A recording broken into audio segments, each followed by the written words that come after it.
Now, that's a long ado, and I apologize for that, but I wanted you all to know how very, very special this evening is. And so, with that, there is a substitution. Bob Allen went to the hospital yesterday.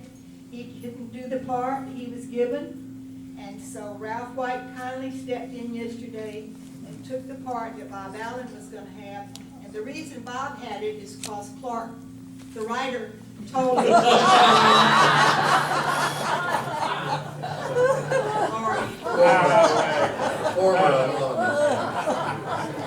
The worst kept secret at the Meadows.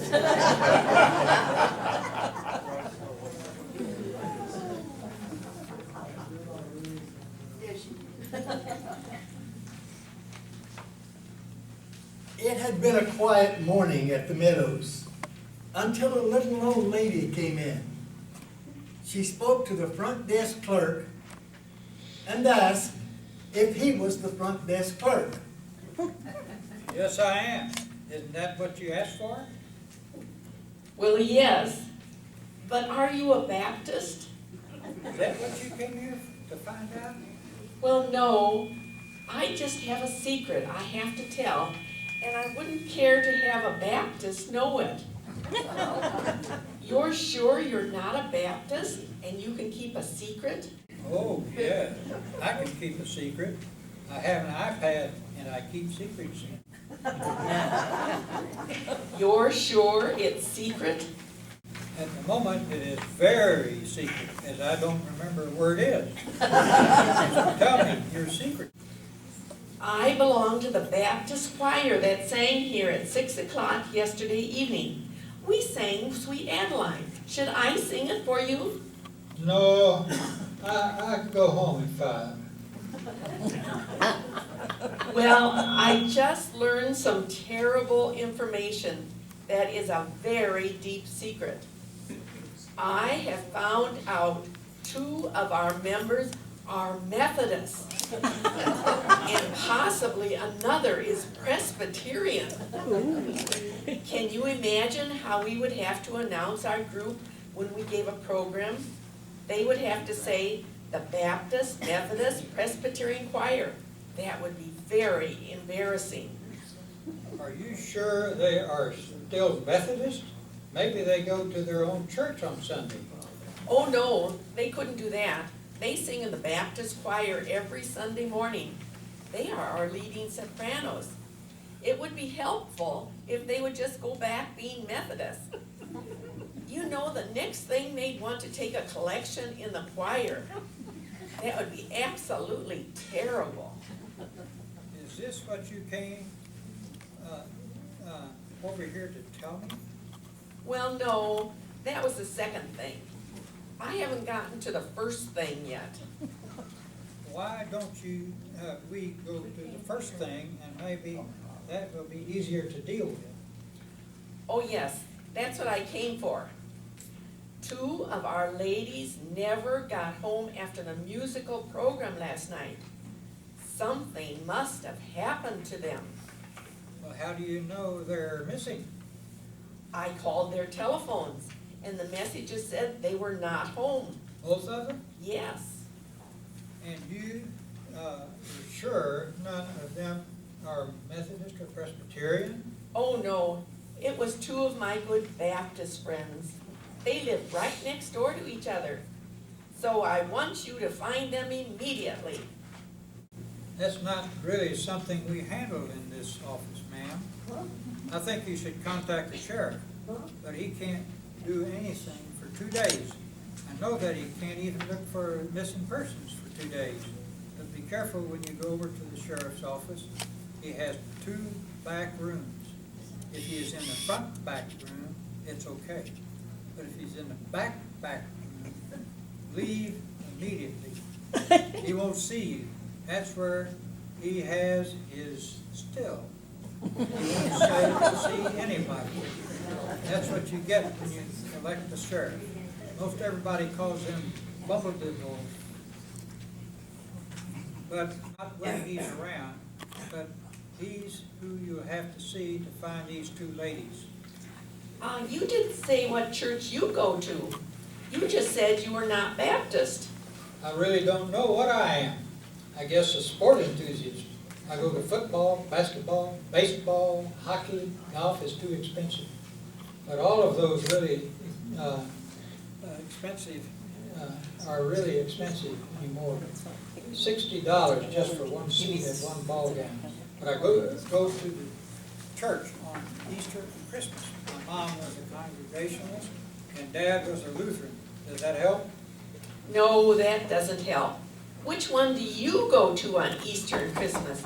Oh my, I'll just have to get in touch with the missionary committee immediately. You need help. I kind of move around and see which one I'll try. You just sort of grocery shop them? I guess that's right. You know, it would be cheaper to go to church. I don't know anyone who puts $60 in the collection plate for one day seat for 1 hour only. It's 2 days later. Sheriff Bumbledorf and the lady appear at the Meadows. Unfortunately, the same clerk. Young man, are any of your superiors here today? No, for some reason, when they learned about this problem, they all had business. It took them out of town, leaving me in charge again. I told them it was a poor choice, and they said, exactly. As I told you, I belong to the Baptist choir that sang here at 6 o'clock the other evening. We sang Sweet Adeline. Should I sing it for you? Then 2 of our ladies went missing. I know they are missing because their telephone recorder said they were not home. No, I think I've heard your story. Come here, young man.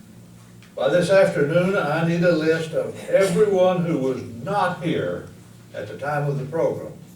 I can't do that. I just told you to do it anyway. We don't have any records on who is or isn't at music programs. Well, what kind of institution is this? This is an adult independent living community, and people are free most of the time to do whatever they want.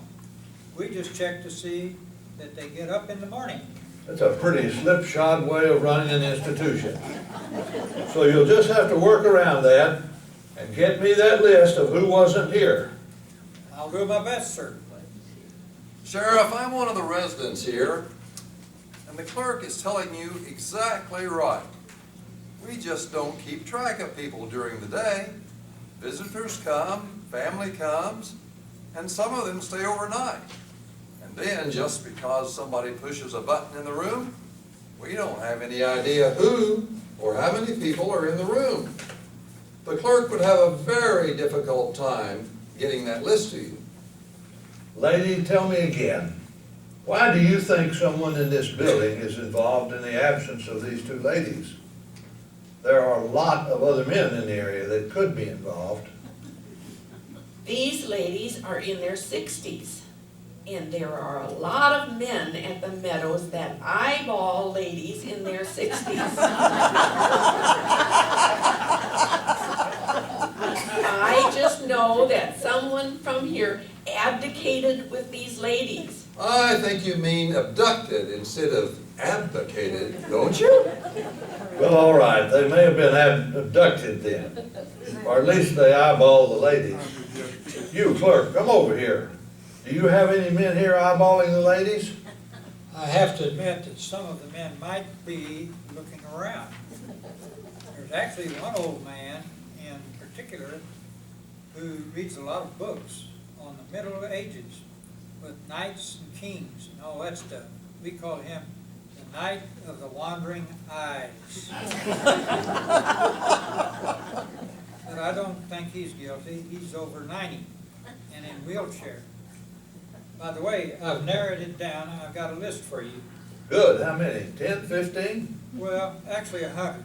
You mean with 150 people living here, you've narrowed it down to 100 people who were absent at the music program? I think I better go try hard. Clerk comes back several hours later. Sheriff, I've narrowed it down to 95. Okay. I want all these people in here in the next hour. Do you hear me? I can't do that, Sheriff. You keep telling me that you can't do it, and I keep telling you that you will do it. I am the sheriff here. I have authority. I can put you in jail for withholding information. I still can't do it. I can't bring in the people because they are not here. That's what the list is, people who are not here. I must have forgotten that. Maybe I need to update my records. Perhaps I can help you, Sheriff. You seem to be just blundering around. You don't seem to be getting anywhere. But I can assure you that all 4 of these people are safe. You know this to be a fact, do you? Yes, that's just what I said. I can assure you that all 4 people are safe. Well, then tell us the rest of it. Where are they? When are they coming back? What's been happening? I told you they're all right. That's all I can tell you. It's a secret. And You're blundering again. You are obstructing justice again. A secret is not a legal defense unless it in some way incriminates you. No, this doesn't incriminate anyone. It's just a secret. You said you knew they were all right and where they were. No, that's not what I said. I said they were all right, and that's all I said. You said that you knew they were all right and that you knew more than that, and you wouldn't tell me. No, I did not. Yes, you did. No, I did not. Yes, you did. Yes, I did. No, you didn't. Yes, I did. No, you didn't. Somehow they switched here, but it didn't stop the argument. Toe to toe and eyeball to eyeball. Finally, the sheriff gives in, but only after a lengthy, confusing dispute. Okay. So you know they are all right, and you don't know where they are or what they're doing. Can we agree on that? Yes, I think that's correct. What's going on? Most likely someone didn't turn on the stove fan when they started cooking, and that would do it. No, that's wrong. According to the manual, this is the mandatory annual test of all alarm systems in the building. Doors closed, and elevators stopped. Can't anyone stop this infernal noise? No, we really can't until all the systems are checked. Who are you? Are you the sheriff? I am the sheriff of the city of Leon Springs. Well then, the manual says the highest ranking officer is in charge. So that's you. Yes, I guess that's me. If I were you, I would order me to go and find the other clerk. Yes, go do that. I can't do that. He's left town. Then why did you tell me to do that? I told you what I thought you should do, not what I would do. Now what happened to that lady? Where is she? I think I saw her heading for the door to get out. Gongs finally stopped. At this point, 4 people, 2 couples, walk in the front door. The ladies are wearing a bridal gown, and the men are wearing tuxedos. Everybody greets them. The activity room announces that the refreshments will be ready shortly. The pastor appears. The 2 couples announce, "We've discovered 2 live cheaper than 1. So we got married and are moving in today." I suppose you're going to tell me that everyone in this room knew this secret, and I was the only one that didn't. No, Sheriff, I'm not going to tell you that. The Baptist lady didn't know. We didn't dare tell her. I'm going back to my office in the back room. I may never come out again. If I do, I'll never come to the Meadows again. I'm never coming back here until there are more than 6 bodies lying on the ground and blood all over. Let me get this straight for the manual, Sheriff. The sheriff will not return to the Meadows unless there are more than 6 bodies on the floor and blood all over. Yes, that's right. What's that? I've just been handed a letter from the president. A letter from the president. Oh, better look at it. At the bottom it is stamped by the president, by the general of the army, by the colonel, by the major, by the captain, by the lieutenant, and finally by Sergeant Jones. Finally, some authority. Let's see what it says. To Sheriff, we received your request for supplementary supplies for the defense of Leon Springs. Unfortunately, due to a shortage of funds, we were not able to supply all your request. Under separate packing, you will receive 1 additional pistol and 6 bullets. In addition, the President orders you to draw a distinct line along your easterly city limits. And upon the approach of an enemy, you are to stand with your toes on that line and both loaded pistols in hand and order the enemy to halt. In the unlikely event that they do not, you are authorized to fire. No further orders should be necessary. 1 additional pistol and 6 lousy bullets. Yes, sir. With my 2 pistols and 12 bullets, I will go down in a blaze of glory. I hope there'll be a camera present. Everyone has gone wild with applause. Great speech. What's that? Do I hear the rumble of tanks approaching? No, sir. That's the parade. What parade? Why wasn't I told? Well, sir, they held up the parade and the horse you were to ride and finally gave it to the beauty queen. They tried to call, but your phone was off. All they knew was that you were looking for 2 little old ladies. You are under arrest for withholding secret information. This is all your fault. Stand over here. Are you ready for your trial? No. And conviction? No, no, no. What am I accused of? Of obstructing justice by keeping secret information from me. I plead not guilty. Everyone else knew the secret. It doesn't matter. In Texas, we deliver justice to the guilty and the innocent.